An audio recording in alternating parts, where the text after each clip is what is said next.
So we'll start this one off slower. We don't have a meditation. Well,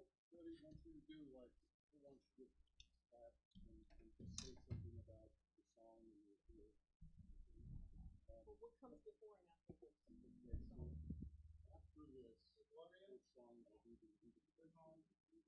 this? Or is it on? Oh, there it goes. So, hello, everybody. Yeah. Just down just a very small bit, Gloria. Just for my mic. Just my mic. If you want, we'll do the same groove, but maybe do it. Good morning, everyone. This is Reverend Scott Olson. Back up about half that.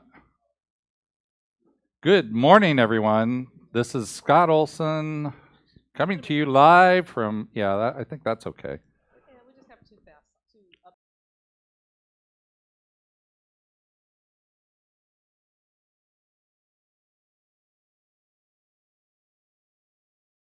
Do that right now. As soon as they play.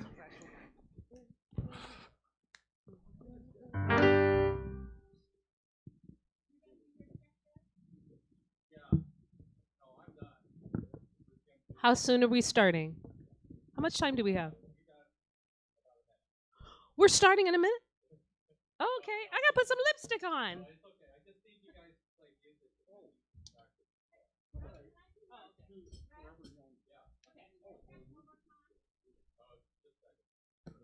Good morning, everyone. That's a little bit hot. Just down a little bit. Good morning, everyone. This is Reverend Scott Olson. Yeah, that sounds okay.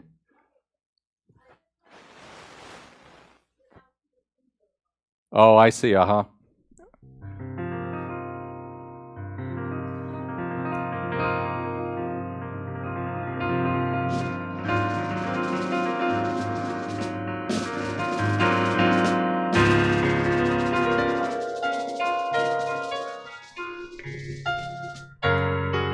I don't think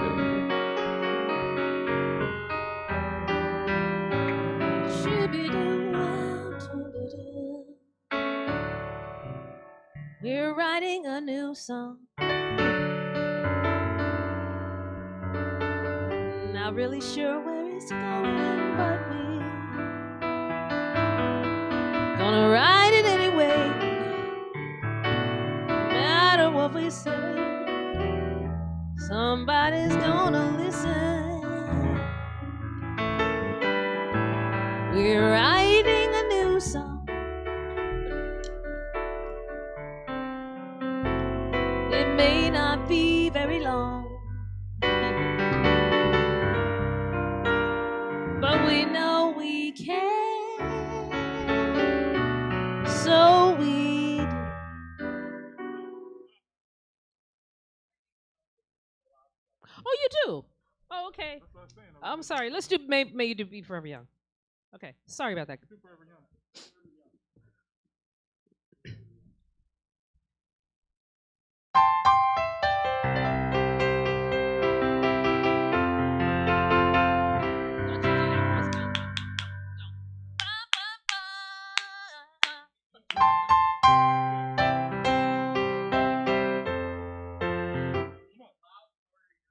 Okay. 1, 2, 3.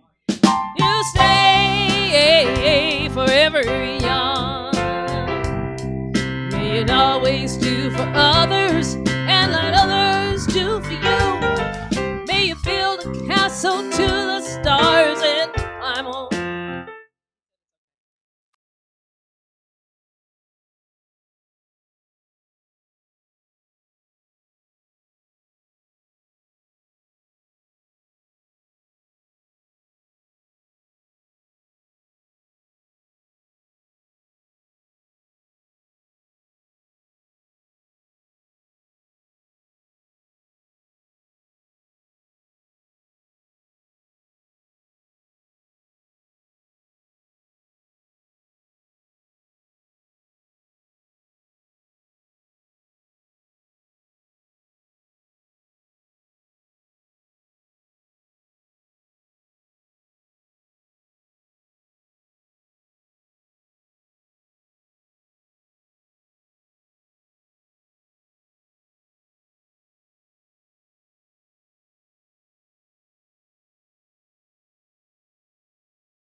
Hello and greetings.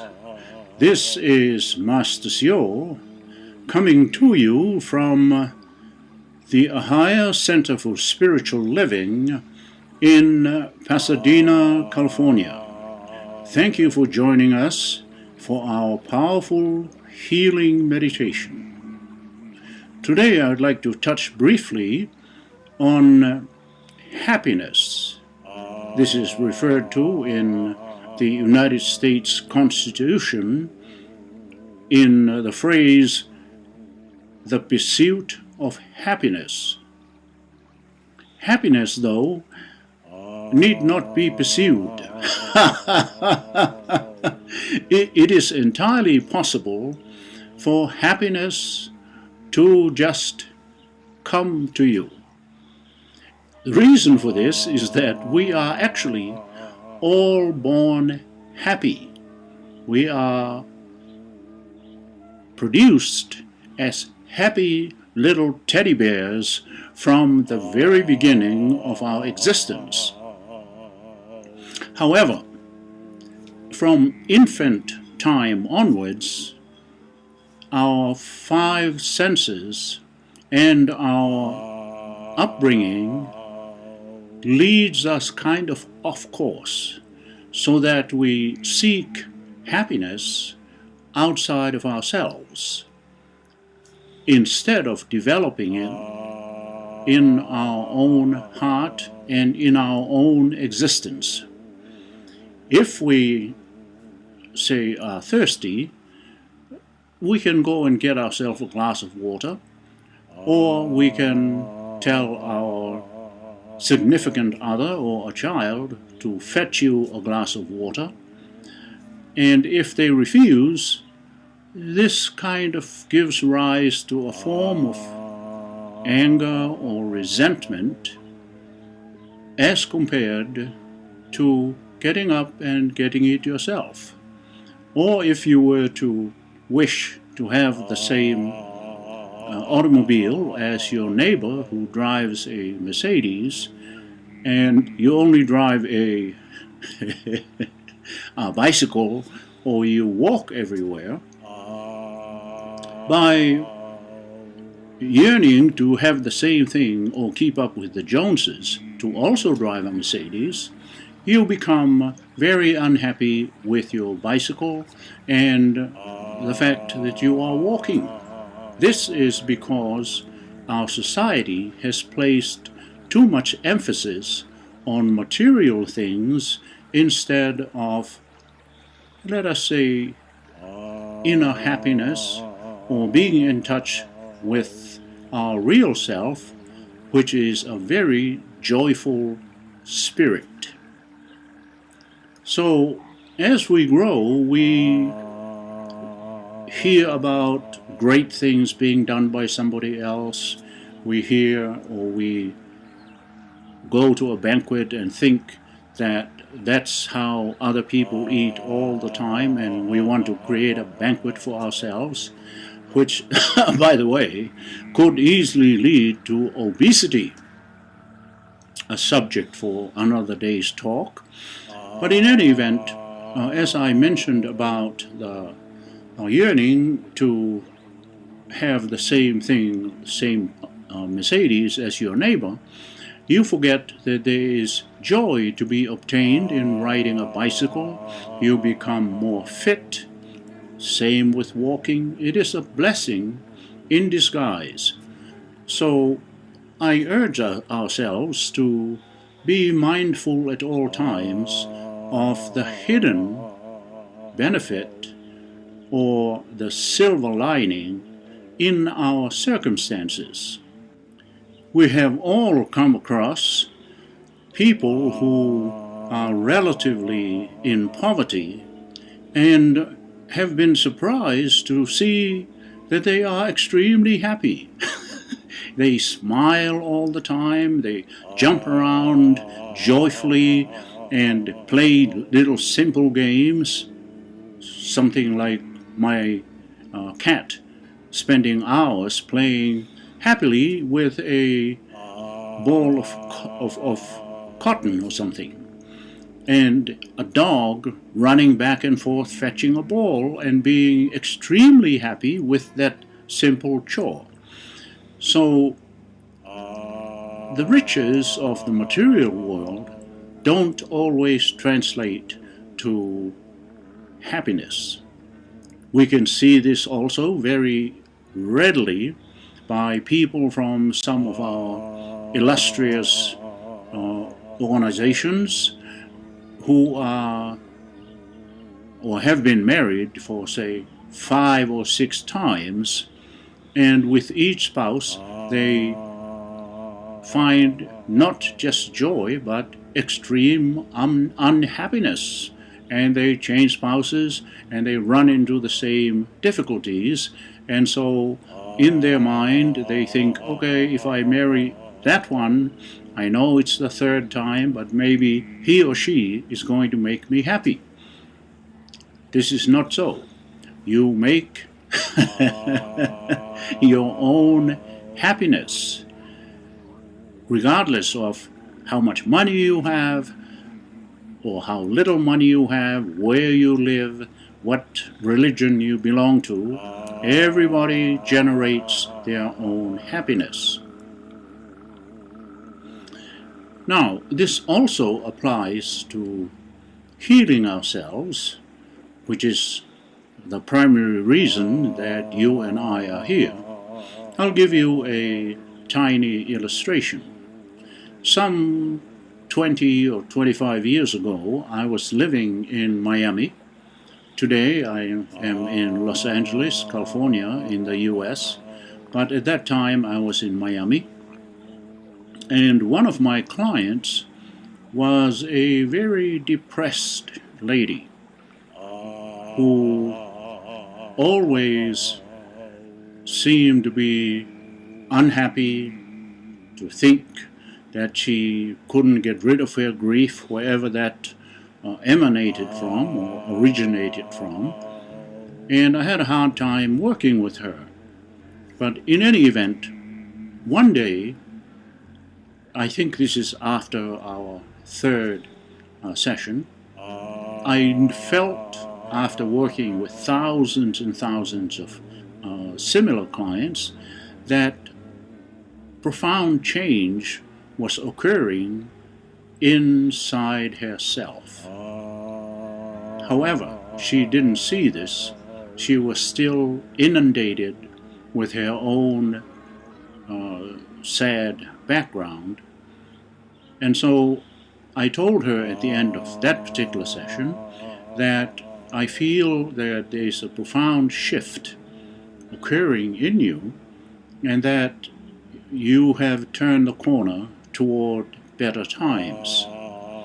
She was sort of very nonchalant about my observation, and when we were done, I texted her that she had gone into a very deep healing zone, and I felt that she could feel some kind of detox effect the next day or the next 2 days, but to just drink lots of water, and that it would be a good sign of her recovering or becoming more happy in her life, and that it's a normal part of progress.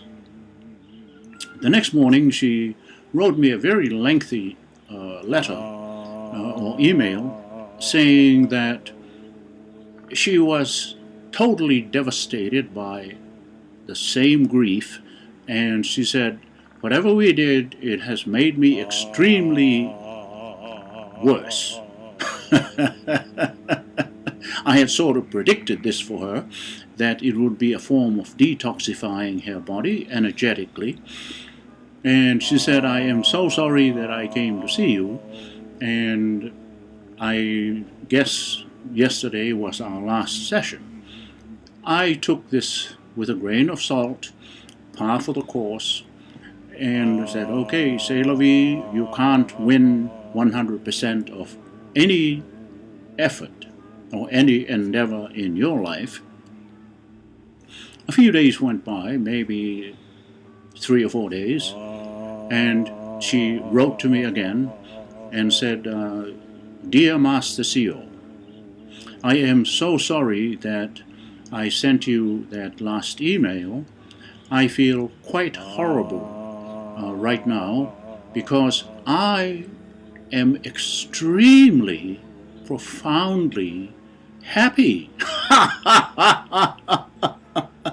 I'm like a 19-year-old again. The world is my oyster. I don't know how to tell you about the immense joy that I've been feeling over the last couple of days.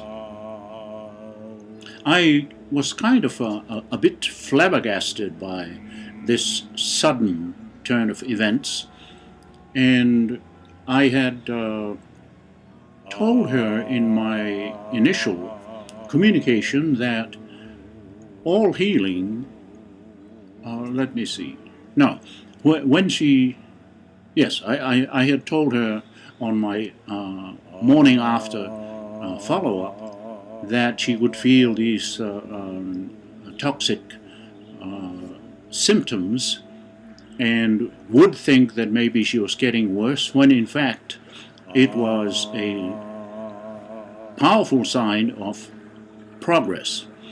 And I had told her that ultimately the healing was done by herself.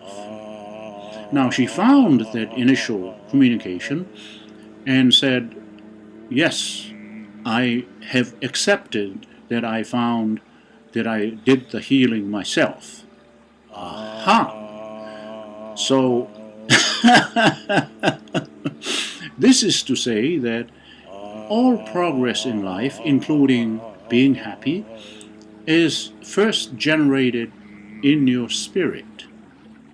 As the great scientist Nikola Tesla once said, that almost all disease originates in the spirit. Therefore, the cure for most diseases lies in the spirit. That is a paraphrase of Nikola Tesla, one of his great statements. So here today we are reaching into your spirit to try and ameliorate or improve the way that you feel about yourself. You are basically a spirit being, and once you begin to heal your injured spirit, all of us have an injured spirit due to many, many influences, including quite often our parents. But though that is not an excuse to blame everybody else. Of course, we all suffer from outside influences, but we can also improve ourselves by observing things outside of ourselves. So this lady, by suddenly realizing from what I said that the healing depended on her, not me. I was merely an assistant to her healing herself. Once she realized that, boom, she became happy, like she had a little joyful rocket or something. She was just completely transformed. She followed up by saying, "I'm now so happy that tomorrow I am catching a plane to Puerto Rico. I'm going on vacation. After Puerto Rico, I am off to Mazatlan in Mexico."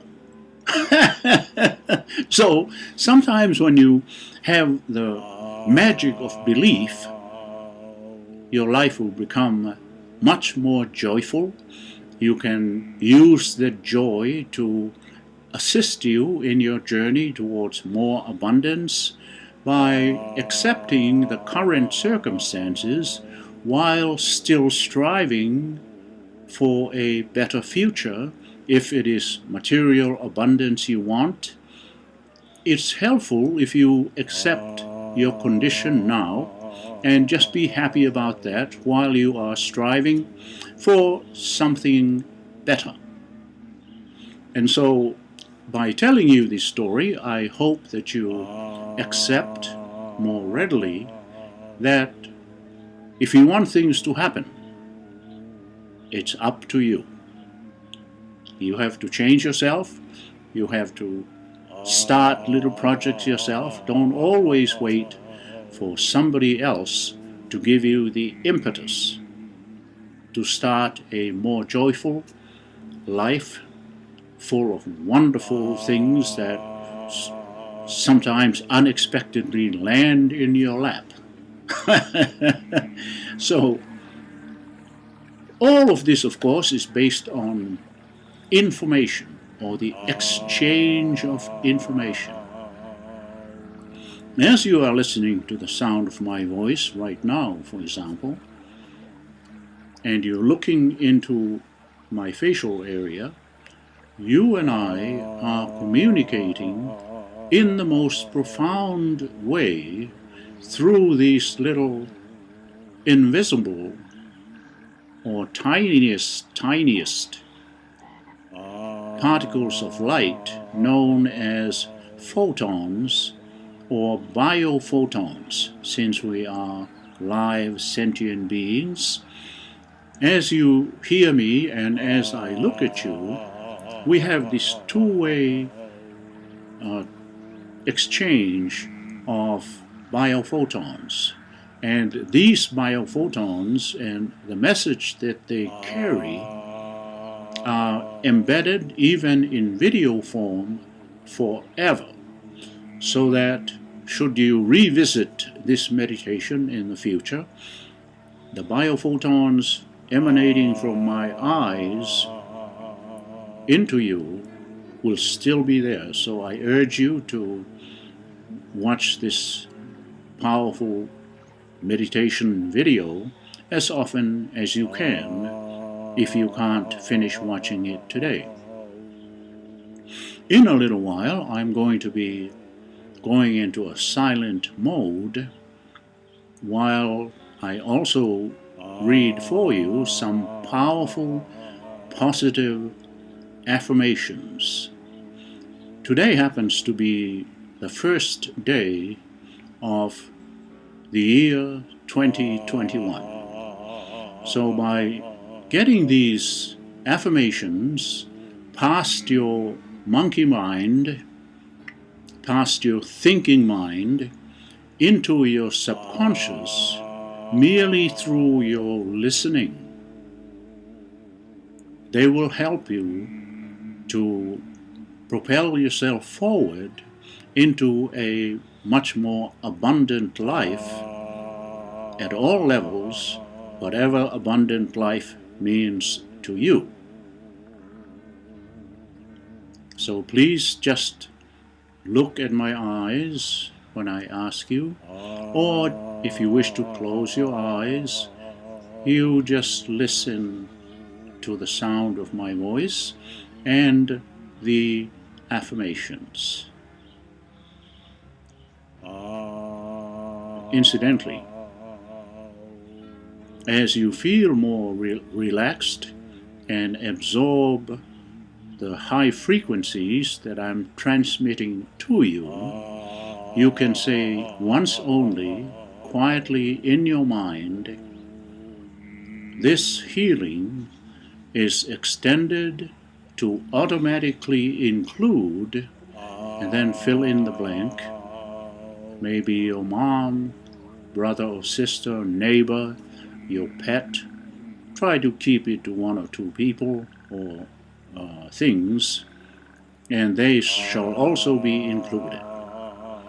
Now I will go into a quiet mode as you look deeply into my eyes and listen to some powerful affirmations to improve your life.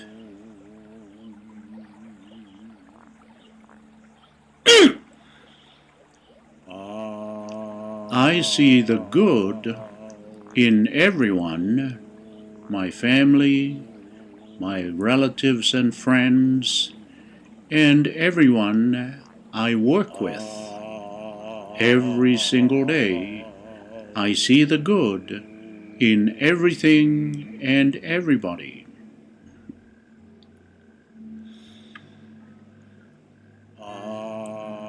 I am full of positive energy. I am full of positive energy.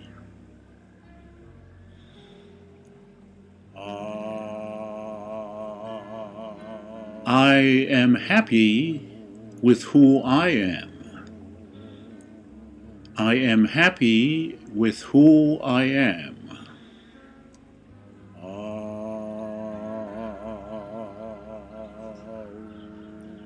I have a great life.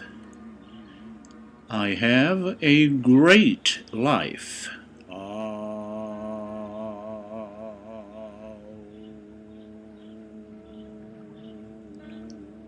Other people are drawn to me because I am so full of life and full of joy. Other people are drawn to me because I am so full of happiness and full of life.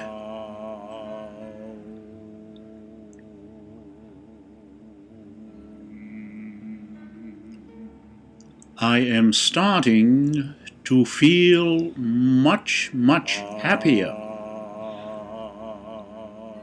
I am starting to feel much happier.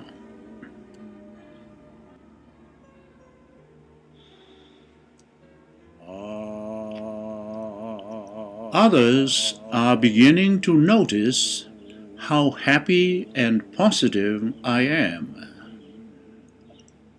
Others are beginning to notice how happy and positive I am.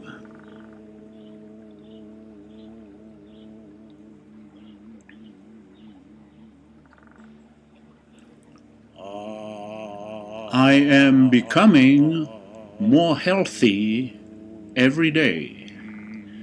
I am becoming more healthy every day.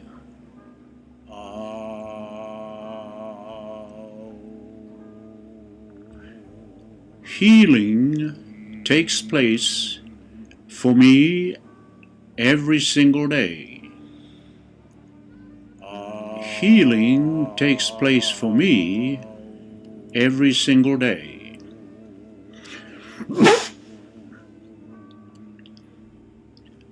I will be thankful for each day of my life. I will be thankful for each day of my life.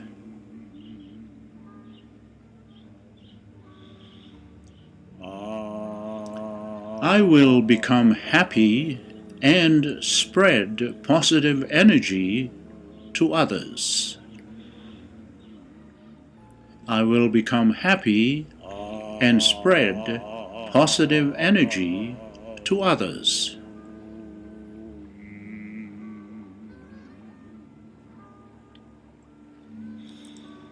I am finding that I feel joyful on a daily basis. I am finding that I feel joyful on a daily basis.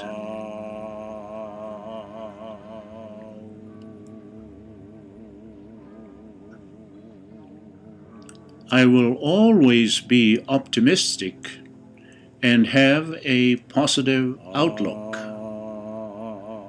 I will always be optimistic and have a positive outlook.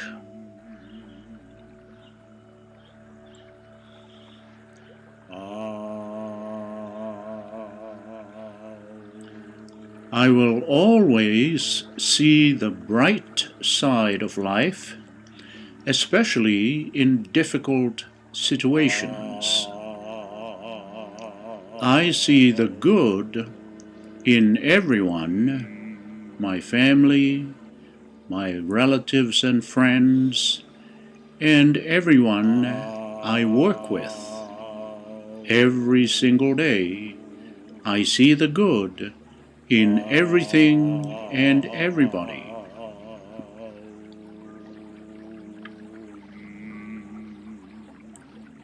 I am full of positive energy.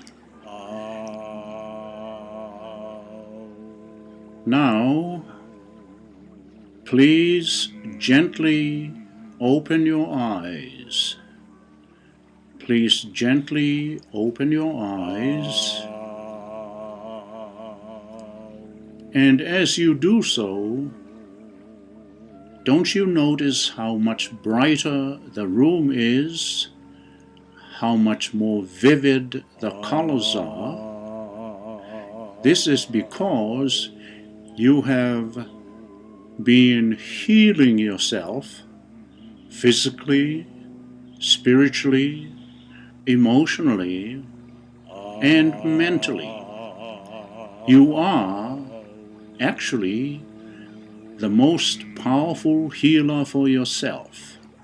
You will notice in the next few days that everything looks hunky-dory for you, that you enjoy your life. May you continue to enjoy the rest of 2021 and your entire life full of abundance in all forms. Please stay with us if you can. Our celebration service begins momentarily, led by our senior minister here at Ahiah, the Reverend Scott Olson. This is Master CO. Thank you. Oh, Master CEO, thank you so much once again for coming and doing this healing meditation. I loved your story about your client, and I always feel your meditation. So thank you again for being here. And for those of you out there who have joined us today, I'm wondering if you would be willing to share a little bit with Ahiah here in this new year. And by the way, Happy New Year. And maybe a few dollars, maybe $5. And there are 3 ways that you can contribute that are showing on your screen right now. One of them is to go to ahiah.com/donate and choose the way that you want to do it online. Or you can text to give at 616-229-2225. Or we always love checks, so you can always mail us a check, and it's mail it to Ahiah at 150 North El Molino Avenue, Pasadena, California, 91101. However you do that, know that you're supporting Ahiah, you're supporting Master CEO being part of our service, and you're supporting all the good work that we're doing, so we appreciate it. And so we're going to start our Sunday celebration in just for a few moments. I would love to have you join in with that. We'll be having a good time. I'll see you then.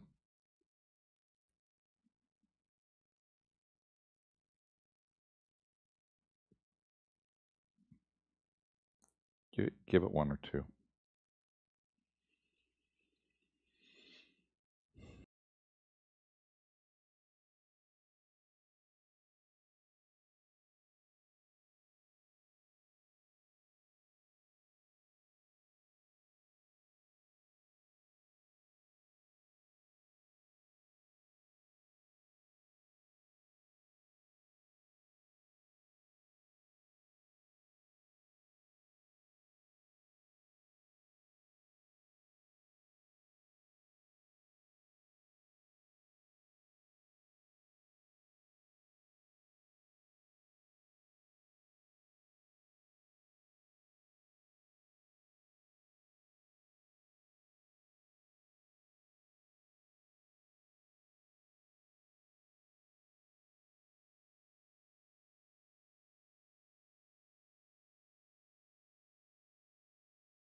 Good morning, everyone, or as Reverend Mike would say, God morning to you. It's so good to have you here today. Here at Ahiah, we're at Ahiah Center for Spiritual Living in downtown Pasadena, and this is our Sunday celebration. So we are only virtual here. We are live streaming from our beautiful sanctuary, and we miss everybody being here and looking so forward to the day when everybody's vaccinated and we can come back together without any worries and everything, and we can come into community and be together as this Ahiah community. Of course, we'll keep the live streaming option because we have a number of regular visitors from across the lands as far as India that we would love to keep seeing our live stream, and so we'll still be doing that after we go live again and have an audience. But it's so good to be here. And I just want to introduce you to a few of our people that are going to be here today. First of all, for our music, we have Tina Meeks singing. She's here on every first Sunday of the month, and we love that.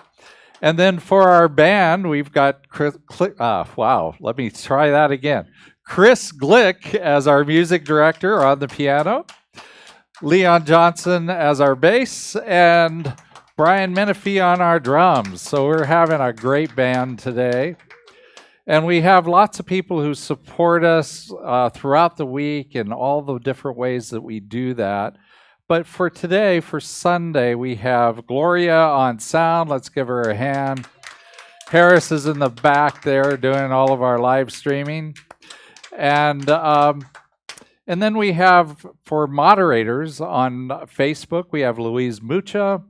And we have, let's give them a hand. Louise Mucha, we have Mindy Morrison on Zoom, and we have Peter Bedard on YouTube. So however you decide to come in to our live stream, whether it's Facebook, YouTube, or Zoom, you have someone that's there that'll greet you, that would love to chat with you. All you have to do is chat a little bit in the chat room part of those applications, and we would love to get to know you, or we would love to just have you, say hi to all the people that you know if you're a longtime congregant.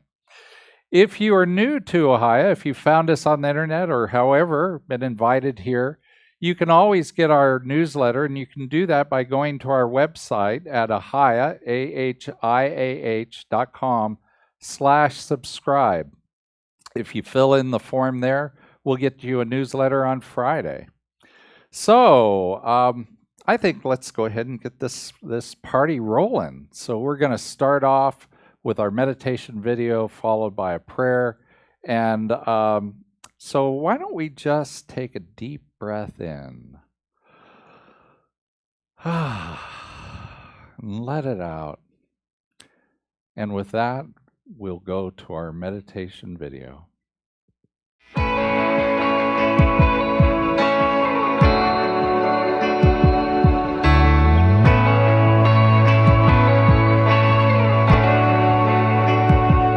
I am made of the light that hung the stars in the night, a perfect thought since time began.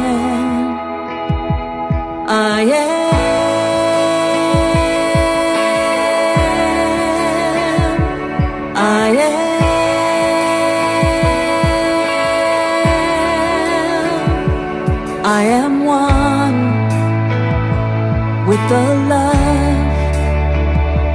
that's holding all of us. Its power in my hands.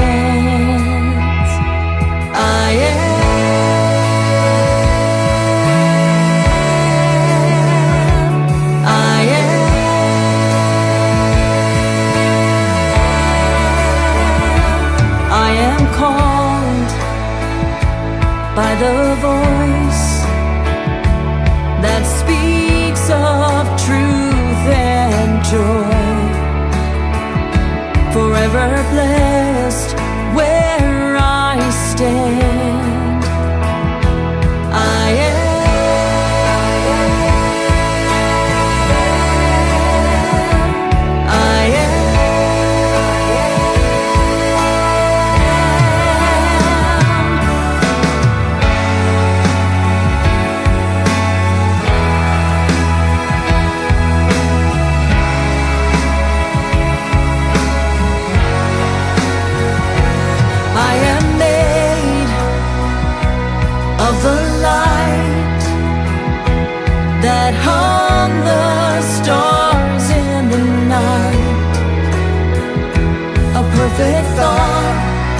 since time began.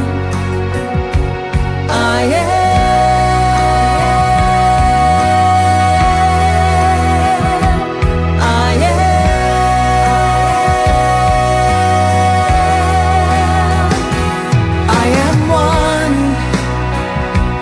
With a love that's holding all of us, its power in my hands.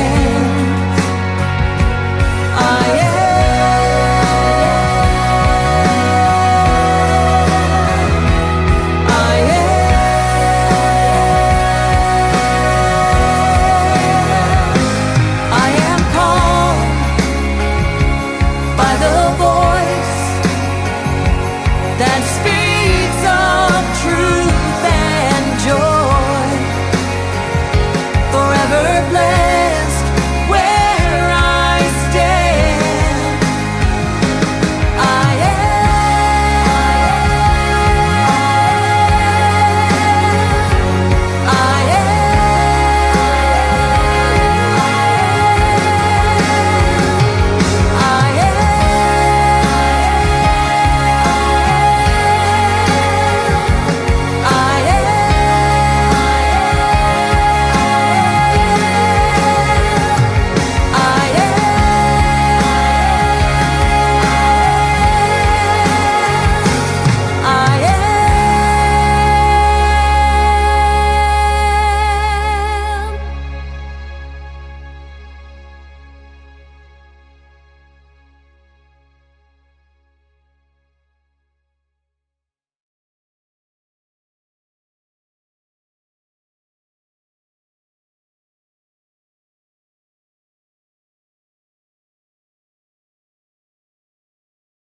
Turn my volume on.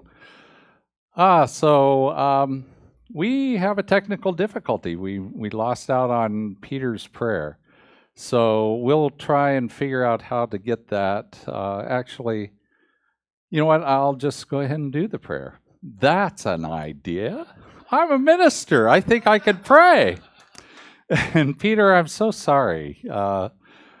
You had a great story in that also. So anyway, why don't we go to prayer, and maybe Harris, no, we'll just do it this way. It gets too complicated. So, what I'm knowing is that there is a wholeness that is life, that is truth. There's an order that is back of all things. There is one life, one power, one presence, which is fully, completely, expansively present right here, right now.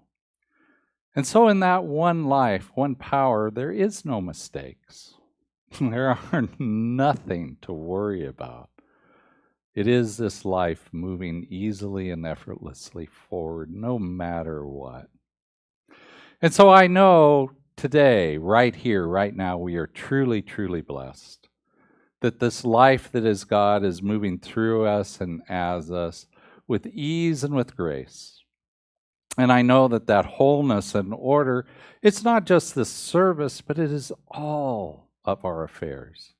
There is a wholeness in our body temple. There is a wholeness in our life. There is a wholeness that brings this country together. There is a wholeness that expresses itself cleanly and divinely as each and every one of us. And so that blessing shows up here today, and it shows up in our lives, in all of our living, in all of our relationships. I know absolutely that we are blessed in this life. I know that in coming together today, in this intention to be this life of wholeness, this life of prosperity, this life of love, this life of peace, that all of the universe comes together and just says yes. Yes, yes, yes. And so we are supported in ways that we would never, ever know, never understand, never be able to comprehend. And yet it is true. It is true that the Lord, God, Spirit, whatever you want to call it, moves in mysterious ways.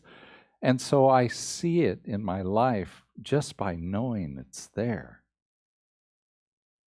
And for that, I know that we are a blessing to ourselves, we're a blessing to the world.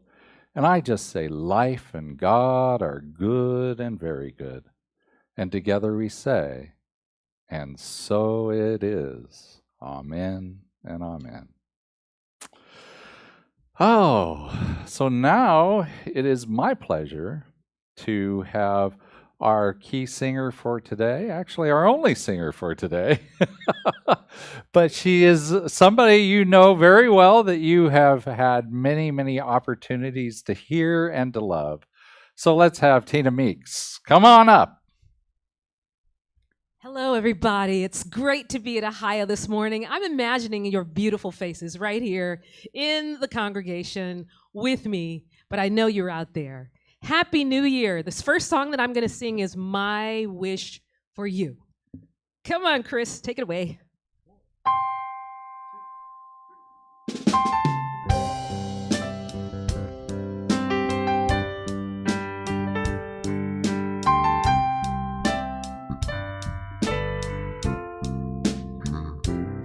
May God bless and keep you always. May your wishes all come true. May you always do for others and have others do for you. May you build a ladder to the stars and climb on every rung. May you stay forever young.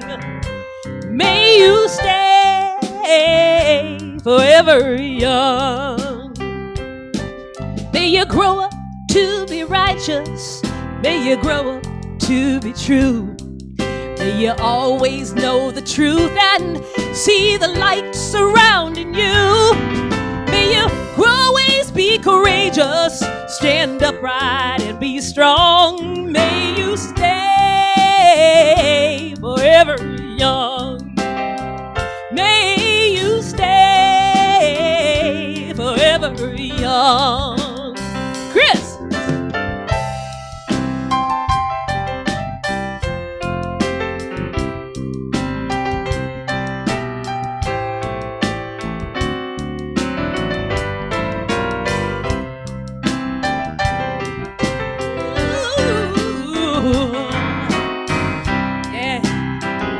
Leon and my brother over here, Brian and Chris. Well, your hands always gotta be busy and your feet always be swift. May you have a strong foundation when the winds of changes shift. May your heart always be joyful. May your always be sung. May your song always be sung. And may you stay forever young. May you stay forever young. Y'all sing it with me at home. Come on. May you stay forever young. Come on, Reverend Scott, together. May you stay forever young.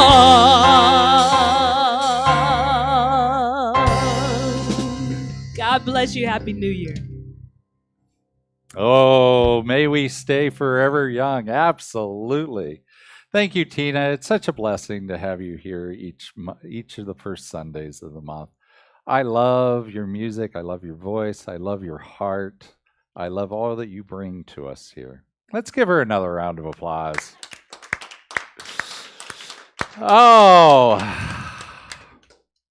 So I hope everyone had a happy New Year, and that, you know, given the pandemic, it was what it was.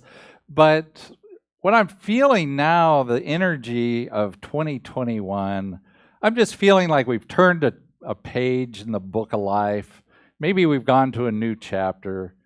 Oh, heck, maybe we've thrown the whole damn book away and started with a new one.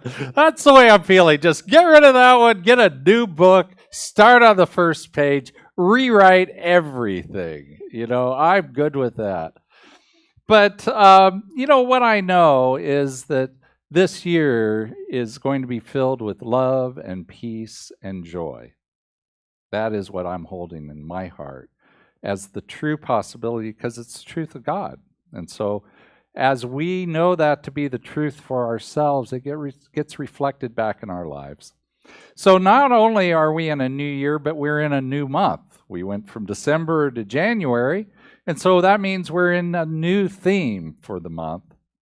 And our new theme is, for the month of January, is Timeless Wisdom, Evolutionary Vision. And the timeless wisdom part is the timeless thing, right? Timeless wisdom. It's not the wisdom of how you bake a cake.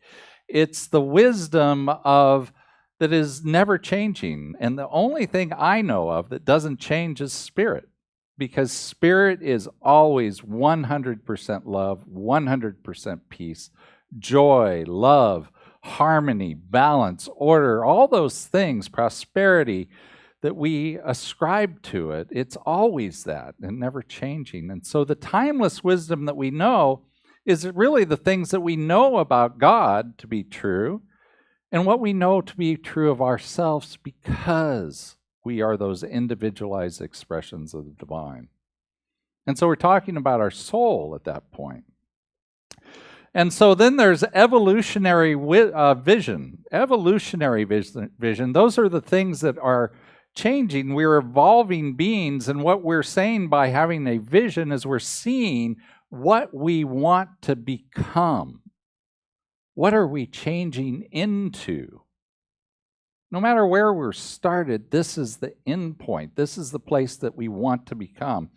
And so this month, we're going to talk about that, but we're also going to be talking about it from the place of going back to basics, because in January, we always, it's the tradition at every center of spiritual living that I know of anyway, that we talk about the basics in January. Now, I know you might be thinking what I was thinking a number of years ago. When I first came into the movement, I'd gone to that church for a couple of years, and it got to be another January, and it was like, oh, I've heard about the basics before. Why do we have to go back to the basics? And so my minister at the time was Reverend Kristen Hawkins, and I asked her, why do we go back to the basics? And she said, well, when I had been going to a Science of Mind church, a Center for Spiritual Living, for a little while, and that would have been, for her, that would have been Huntington Beach Church of Religious Science, and in those days it was Reverend Dr. Peggy Bassett. She was one of the big names in the movement at the time. And she said that she asked that question to Peggy Bassett, and Peggy Bassett said, oh, my dear, it's all about the basics. And that's true. Now that I'm a minister and I do these talks, what I recognize is that I talk about the same things all the time. It's always the basics. And, but it's about these different topics. So I take the basics, which are simple, but not easy, as in that it's simple to see that that's a truth. It's not so easy necessarily to actually have it show up in our lives, to apply it consistently in our lives. So that's what we talk about all the time. But in January, I focus in a little bit more on what that truth is, so that when we know, when I'm talking about the law of creation, later on in the year, we kind of know what that means. So we're going to be going over some of this month. But some of the things that I normally will talk about is, heaven lies within. That just means that we are individualized expressions of the divine. Or I talk about the creative process, and I say there is a power greater than I in the universe, and I can use it.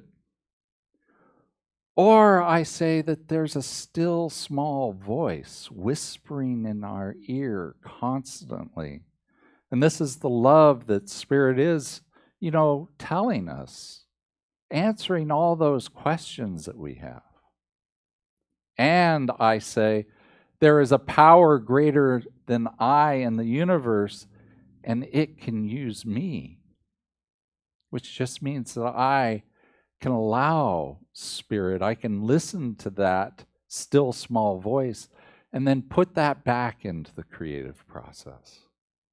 And I talk about these things all the time. I talk about it in terms of relationships and money and health and work life and every aspect of our lives. It's the truth in all of those. And we talk about how that shows up a little bit differently in all those things.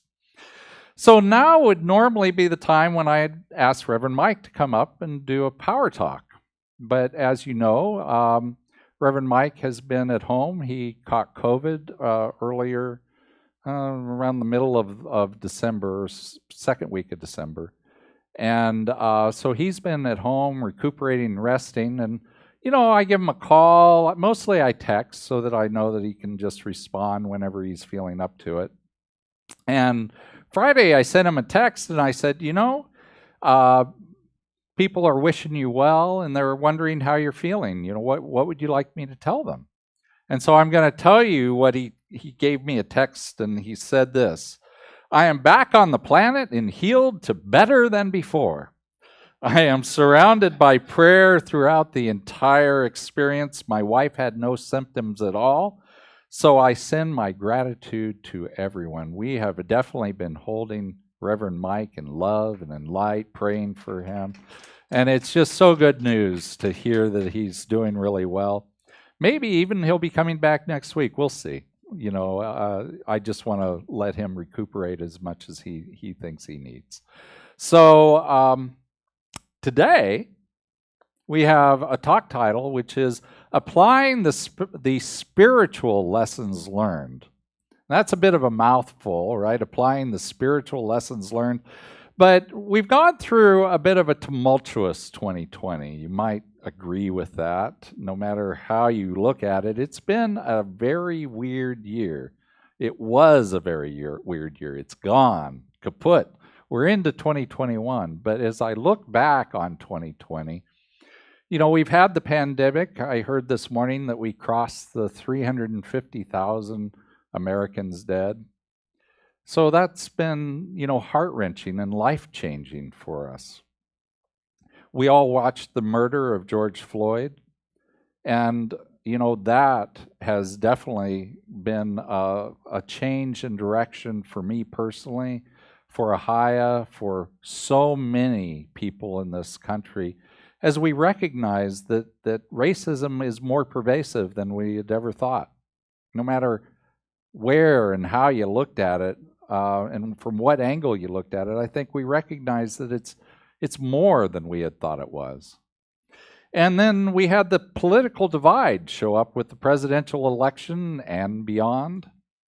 And, you know, what that kind of raised is the fact that there's, you know, people have gotten to a point where they can't agree.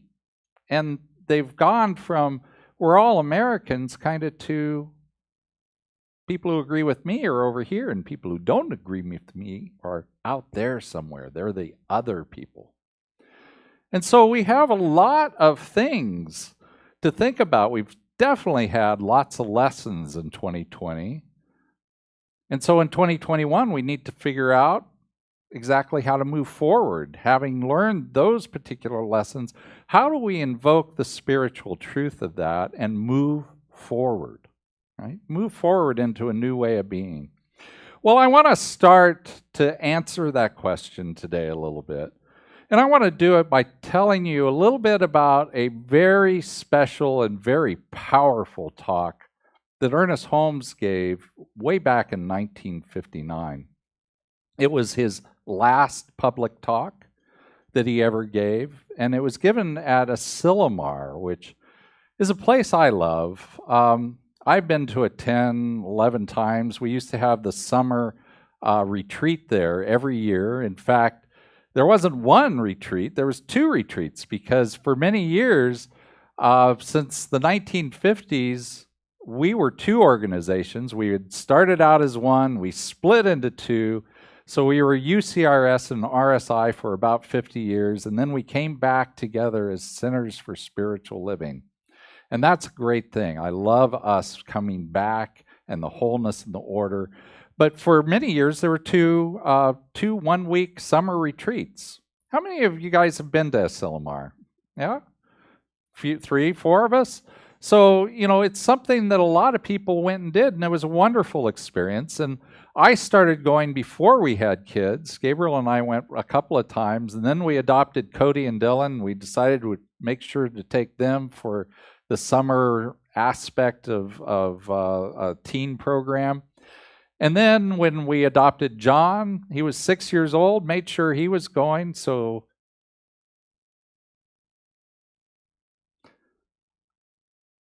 I have many, many fond memories of chasing John around Asilomar, when he was little. So Asilomar is a place in my heart that's very, very special to me. And I also remember there in Asilomar is Merrill Hall, which is this big hall that you can have huge meetings in. We were 600-700 people at these conferences, and we could all fit in this huge hall with a balcony up top. And I remember about the second year of being a practitioner, I remember being able to be there and to give the opening sessions prayer. And it meant a lot to me. And there was a chapel there too, which wasn't quite as big. It sat maybe 100. It's maybe a little bit bigger than our sanctuary here at Ahiah. And that is the place that Ernest Holmes gave his last talk. And we call that last talk Sermon by the Sea because when you sit in the chapel, back behind the dais are these huge windows. And if they have the windows open, you just see the sea. You see the ocean back behind, and it's beautiful. And so he gave this talk, and, I have a suspicion that he maybe knew that was going to be his last talk, because it's a different talk than any of his previous ones. And I think he was really trying to put into this talk the spiritual lessons that he had learned over those many years that he had been studying, many, many years, decades, that he had been studying this and creating this philosophy and adding to it and finding new nuances. And one of the things, he progressed in his time. Towards the end of his career, he said if he had it to do over again, he would have talked more about the love that God is rather than the law. And the love that God is that still small voice speaking to us. That's the presence that we feel. And it's so important to have that presence in our life. But what I want to do is I want to give you a couple of quotes. They're pretty long quotes, so I'm going to keep them up on the screen while we talk about them. But I'm going to show you these quotes, and let's talk a little bit about what they mean and how we can apply them in today's world. Now, the first quote is, it really is a spiritual lesson, and so it goes like this. Only that which reveals me to myself can be a message to me. Only that which gives me back to myself can save me. Only that which leads me to the God within myself can reveal God. These are powerful statements. And, as I look back at 2020, what I recognize is that I lived through that experience, but I definitely had a lot of questions then, and I don't know that they were all answered in 2020. And so I think, though, that I can take this statement here and I can answer those a little bit. So the first thing that we learned about in 2020 was the pandemic. And remember back in February and March, we were all like, what do I do now? What am I supposed to do given this? Just a second, my watch is ringing. And what that means is that, I wasn't sure what to do. Was I supposed to, we came in here the first weeks of church when we were hearing about the coronavirus. We weren't sure. Were we just supposed to bump elbows? Were we supposed to stay away? Should we have, 100 people in here? Should we have 10 people? Should we have nobody? We were just figuring it out. It was week by week, a new idea, a new thought. And we're looking for answers, but what that first part of that quote is saying is that the truth is already there inside of me. I think the reason I was still looking for answers so much is I was looking for the answers outside rather than going within. Because that first part of the quote says, only that which reveals me to myself can be a message to me. If I'm looking for the message outside, I don't find it. I find the message inside. I need to listen to my inner wisdom more. And then racial equality came with George Floyd, and we started thinking about racism in America, and I know for myself what I started to ask myself is, who am I? Who should I be? Who should I become? And in some points, especially back maybe in June, there was this feeling like I needed to be saved.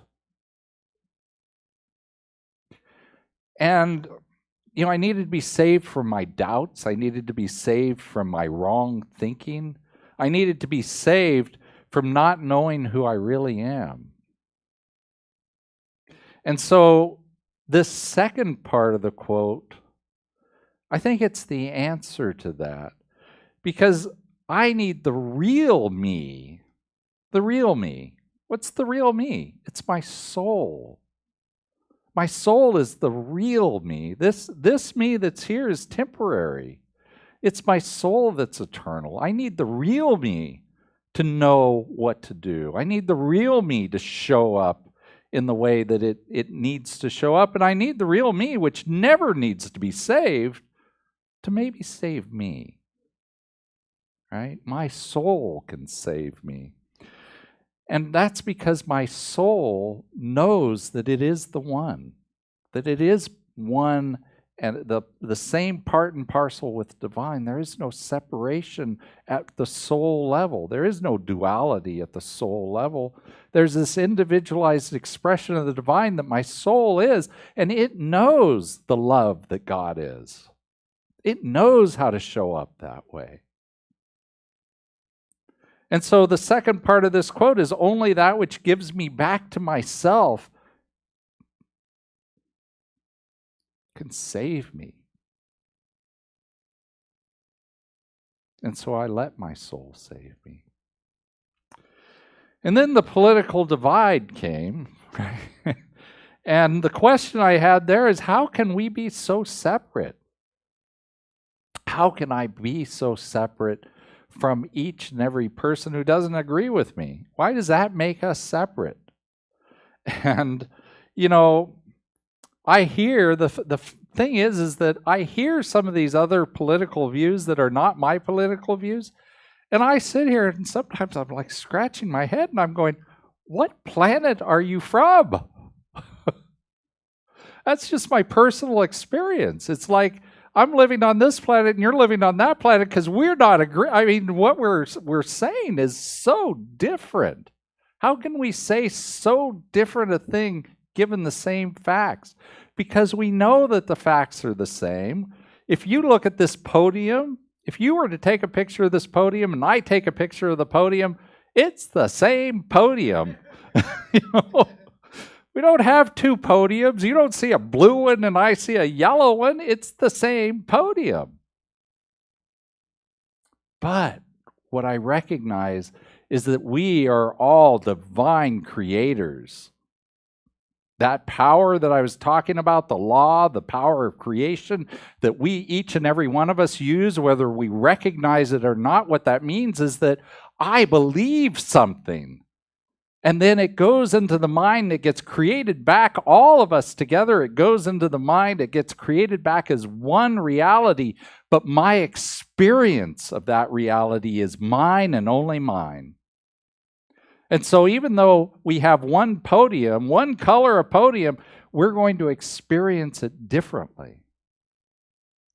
And so that third part to the quote is only that which leads me to God within myself can reveal God. And so if I'm trying to reveal God within out here, I need to see the reality. I need to believe in the reality which is God, so it's reflected back to me.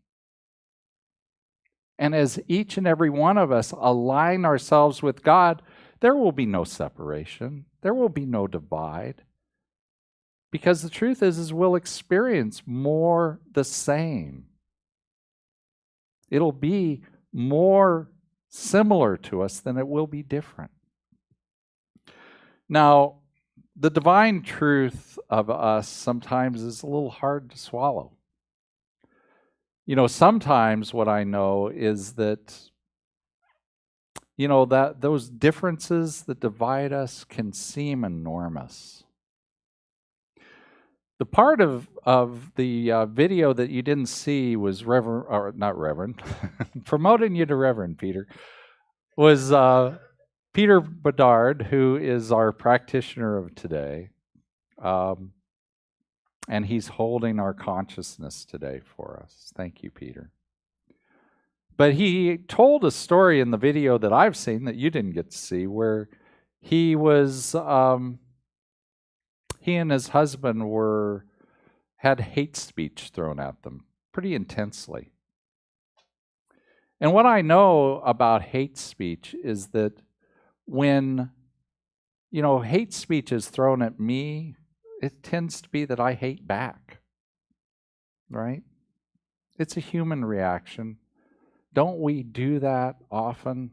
I mean, the truth is we are brought up to hate things, you know. I hate it. I hate spinach, right? I hate, you know, canned spinach. Just hate it. Right? I hate it when my shoes come untied. You know, I'm walking down, the shoes untied. I hate that.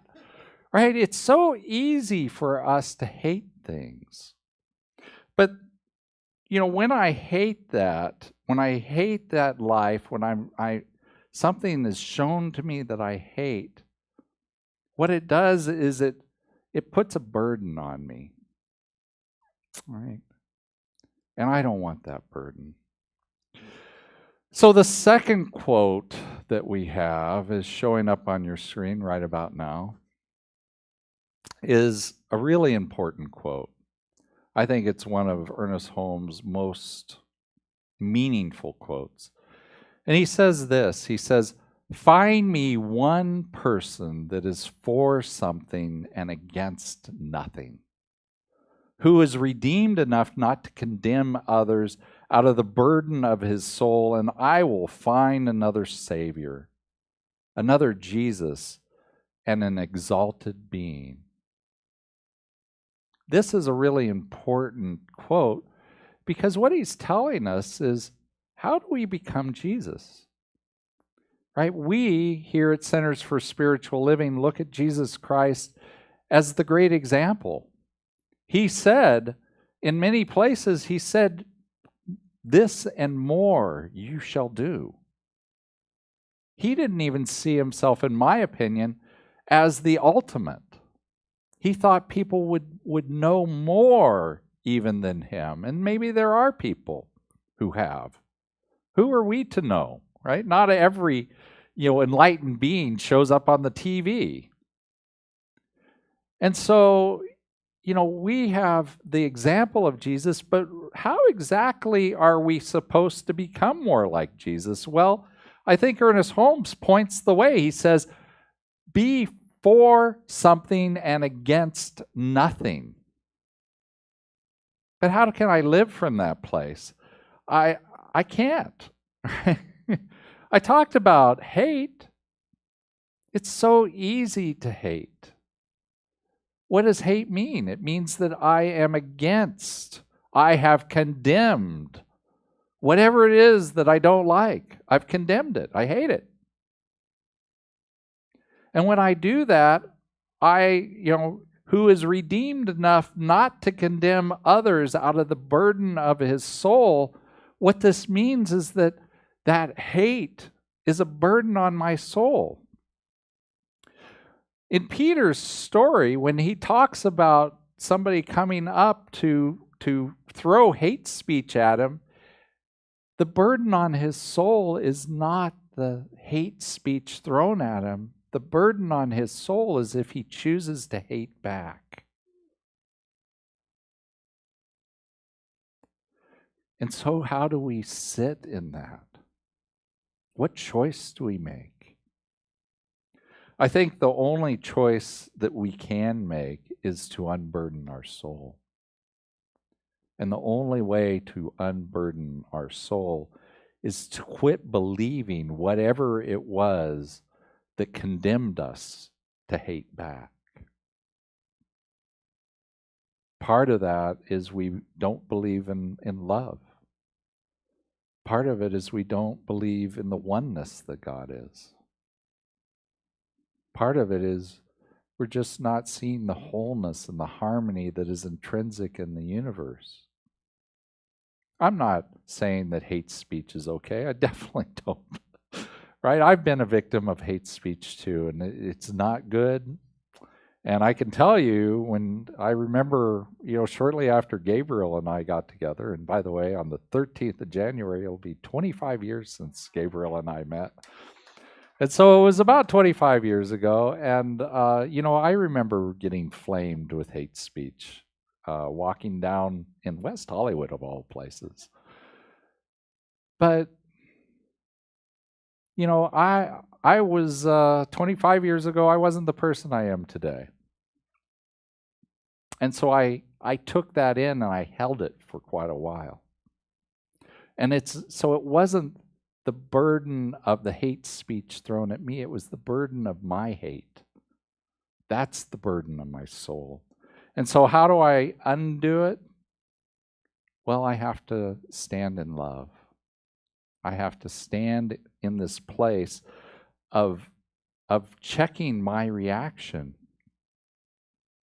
and deciding that I will not hate right now. That person, however badly it's showing up right now, that person is actually doing the best that he can in this moment. And so I can go from hate to, maybe I start down in the ladder at pity for the other person, and eventually I climb the ladder a little bit more. Instead of pitying them, I understand them. Instead of understanding them, I love them. And that unburdens my soul. So, an example of Jesus doing the exact same thing was Jesus went out and he loved the lepers. That thing out there, whatever it is, whether it's outside of us or when we look inside and we hate something within us, we have to love that leprosy. We can't have what we hate and we fear rule our lives. We have to do something different.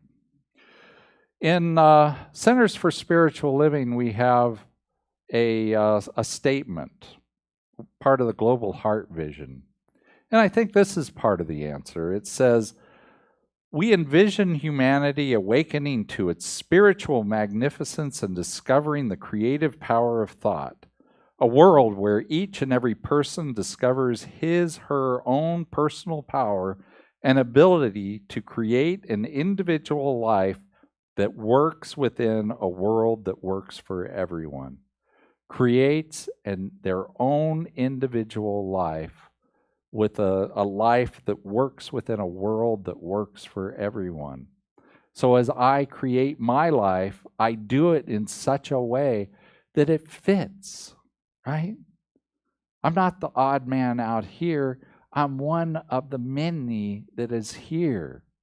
We're all coexisting. We're all living together. We're all living as the one. That is what will cure the hate that shows up in the world right now.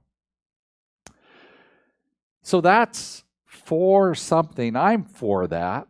That's a beautiful belief. But I have to be against nothing also.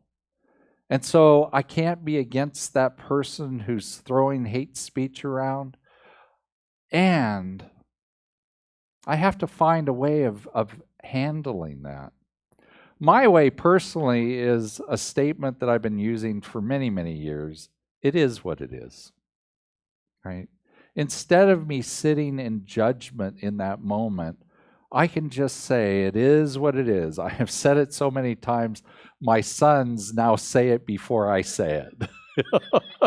They know it's coming. But it is true. It is what it is. What am I going to do?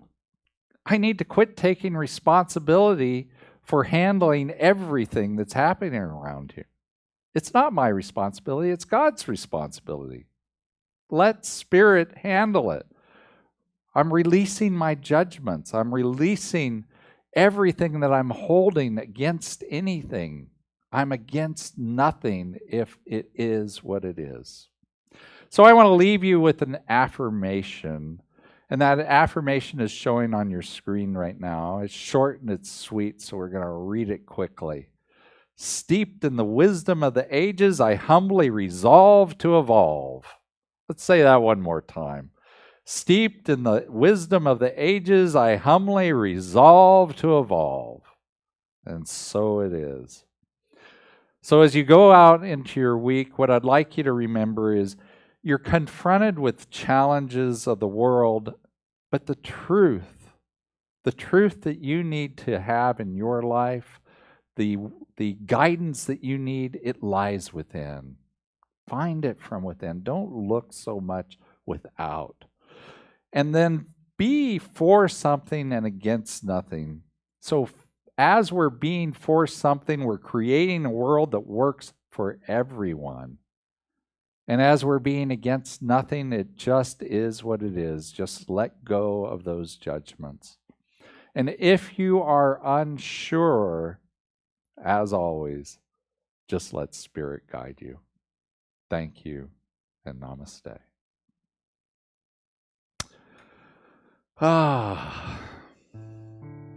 Thank you, Chris.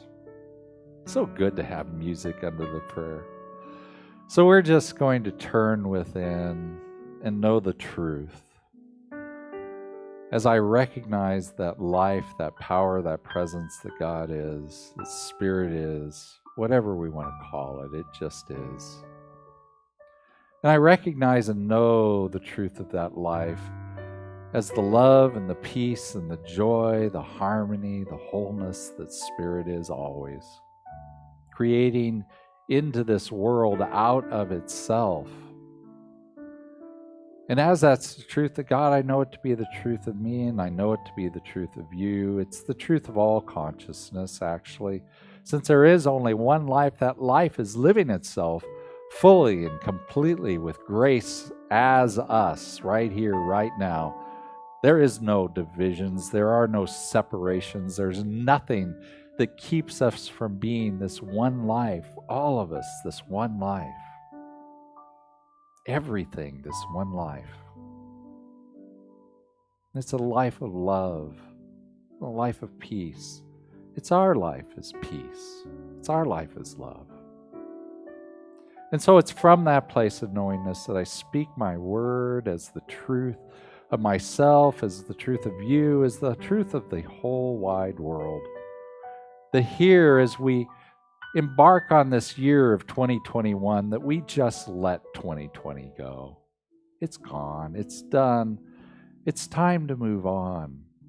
It's time to know the wholeness that God is more fully in our lives, to know the prosperity that God is as the truth of our lives, that God is that one source that is filling us up to full and overflowing of everything that we need, of everything that we desire. of all the needs of our life, they're just met by the one source that God is. Not our job, not the government, not anything that is in the little r reality of our lives. It's the big R reality that is moving through us and as us, having its way with us to create all that we need, all that we desire. And for knowing that, I just give thanks. And I release this prayer to the law, knowing that it's already fulfilled in the mind that God is. And I say, life and God are good and very good. And together we say, and so it is. Amen and amen. So now is the time for our conscious contributions. And so I know that many of you have already given your contributions. And I want to say thank you for that. Those contributions, those conscious contributions, are what support this center in moving forward with joy, confidence, and ease in all that we do, not just Sunday service, but all of the things that we do throughout the week also, the classes, the healing service, the book study, all the other things. And so I want to say thank you for that. And I also want to just give you an update on our pledge program. We've been renewing our pledges from 2020 into 2021. And we're taking new pledges too. I got one of those the other day. And so we have, the last I looked, we were at 39 pledgers and $98,000, I think, pledged for 2021, which is great. So we're doing pretty well. We could use a little bit more to balance the budget. But some of that will just come as people give outside of the pledge program. But it is so nice to have the pledges there so that we can plan, so that we kind of understand where we are, and then we can grow beyond that, but we have kind of this number that we know that is going to come in. So if you have not pledged yet, I would really love for you to pledge. And you can do that by going to ahiah.com/pledge. or by sending me an email or calling me at our phone number, however you want to do it. I'll take it any way you want to give it. You can even mail me in a note if you'd like. So we can do all of those things. So anyway, that's good news. It's a great way for us to start in 2021. And I think, I wanted to, we'll say more about this, but I have a couple of numbers in my head I wanted to give you too. They're approximate. A little over 25% we grew in revenues from 2018 into 2019. From 2019 into 2020, even with the COVID and everything, we grew by 20%, over 20, I think it was 22%. So I want to say thank you to everyone who's supporting Ahiah, all the people who have pledged. It is wonderful that we're going to be able to move forward here, keeping this place open. That's our goal, is get to a place where we're sustainable and we can keep this place open for the next centuries, right? So, however you have, however you've donated, you've got that virtual donation, just hold it to your heart and go along. You can read along with me. This gift I give is God in action. I send it forth with joy, confidence, and ease. I am blessed by the law of giving and receiving as I now share my gift with life. Pressed down, shaken together, and running over. And so it is. Amen and amen.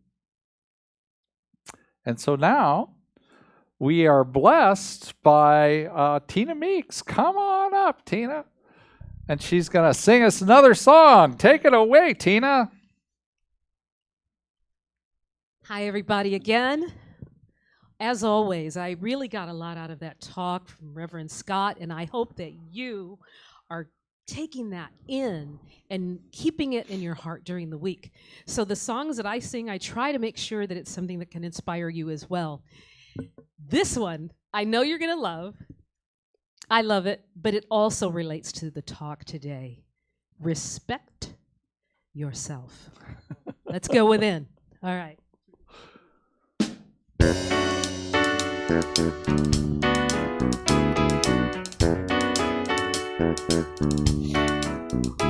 If you disrespect everybody that you run into, how in the world do you think anybody's gonna respect you? If you don't give a heck about the man with the Bible in his hand, just get out the way and let the gentleman do his thing. Were you the kind of gentleman that wants everything your way? Well, take the sheet off your face, boy. It's a brand new day. 2021, yeah. Respect yourself. Da, da, da. Respect yourself. Dee, dee, dee. Respect yourself. Da, da, da. Respect yourself. Dee, dee, dee. If you're walking around, set yourself. Ain't nobody gonna give a good cahoot. No, no, no, no, no, no. Respect yourself. Hey, respect yourself. Well,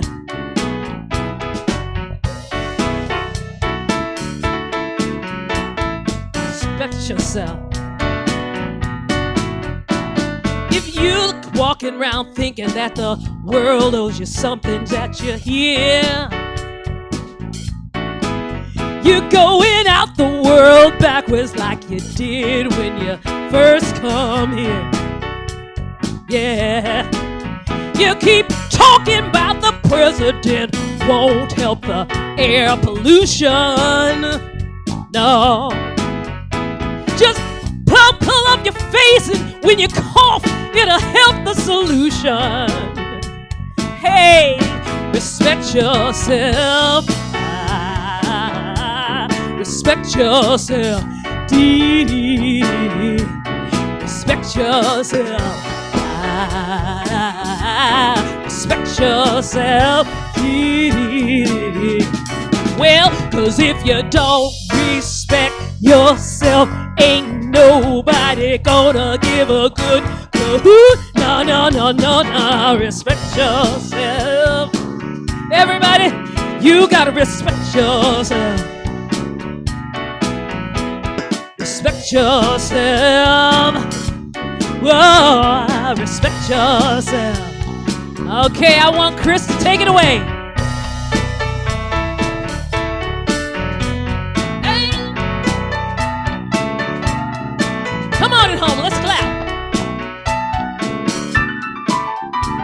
Come on, respect yourself.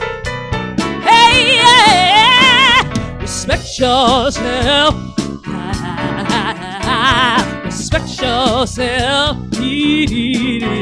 You gotta respect yourself. Respect yourself. Hey, respect yourself. Hey, hey, you gotta respect yourself. Reverend Scott, you know, you gotta respect yourself. Parents back there in the back, you gotta respect yourself. Oh, hey, hey, hey. Respect yourself. Don't respect yourself. Ain't nobody gonna give a good cahoot. Na, na, na, na, na, na.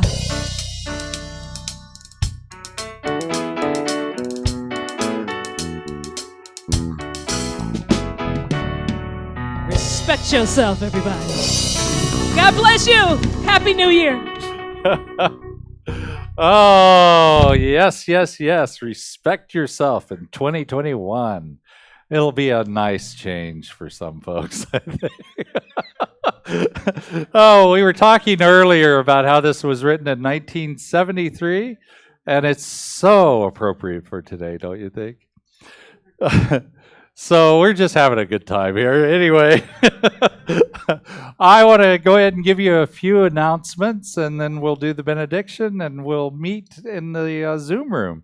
So the announcements are, first and foremost, is we've got some classes and workshops starting up. I want to tell you about Beyond Limits, which is a brand new class. It's never been given here at Ahiah, and it's a entry-level class also. So it's 8 weeks instead of 10 weeks, which is foundations. So it's a little bit shorter class. We learn many of the same principles. It's back to the basics. It's learning how to take these spiritual ideas and create spiritual tools into your life. We're going to start. It's going to be January 25th, which is Monday. It'll be for 8 Mondays all the way out to March 15th. It's from 6:30 to 9:30 on each of those nights. And it's a $15 love offering, and then there's a couple of books to buy. So we would love, it's taught by me. I would love to see you in the class. And so, it's some new material, and it'll be good to have you there. And then I also want to tell you about creating a beloved community. We had a wonderful, wonderful workshop on December 7th.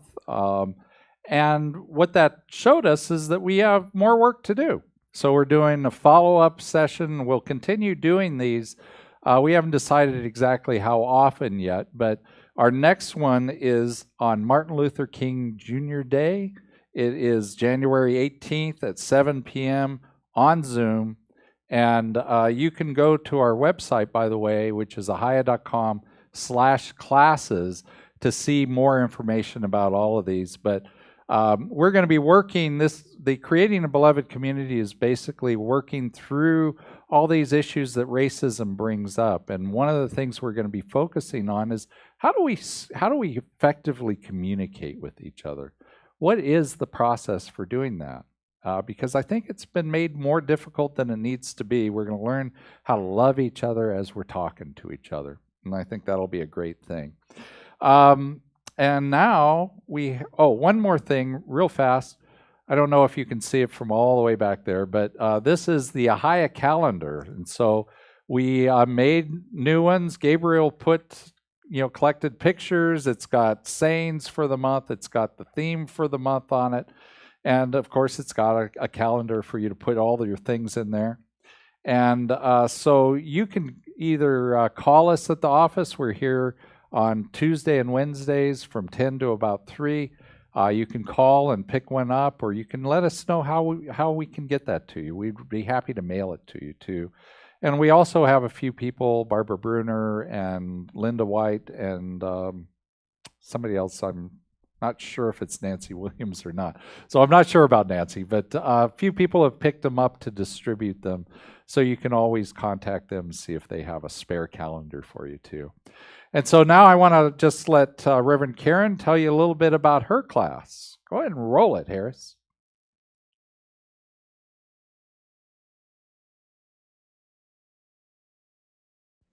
Good morning, Ahiah family. This is Reverend Karen Frost with a special invitation to join me and my mom for a book study of The Miseducation of the Negro by Carter G. Woodson. Written in the 1930s, it's shocking how much this book is still relevant today. In the book study, we will identify how many of the quote-unquote truths we were taught in our school systems were designed to create a system of white supremacy that is still in place. Together, we will support each other as we work to release and heal these beliefs. In the Science of Mind, we understand that our beliefs create our reality. This class is an important and valuable way to identify and heal our unconscious beliefs around race in America. This is your only opportunity to take this deep dive with my mother and I. We are not offering this class again, and no recordings are available. We are doing this work together, live on Zoom, every Sunday at 1 p.m. Pacific for 9 weeks, starting on January 17th. Please register ASAP. All right, so I know you're going to enjoy Reverend Karen's class too. It's the Miseducation of the Negro. And so let's just go ahead and do our benediction, which is showing up on the screen right now. You can read along with me. Something wonderful is happening through me right now. It is this thing called life. Life is in my mind. Life is in my body. Life is in all of my affairs. I accept it. I am it. And I share it. Just the way it appears and just the way it appears not. Thank you, life. Amen and amen. And so, this is the end of our Sunday celebration. I would love to see you in our Zoom room, but you got to give me a few minutes to unhook, and then I'll be right there in about 5 minutes. I'll see you then. You can find how to get there by going to ahiah.com/virtual, virtual, and then hit the Go to Zoom button. That'll get you into our family Zoom room, and I'll see you there. Thank you, and namaste.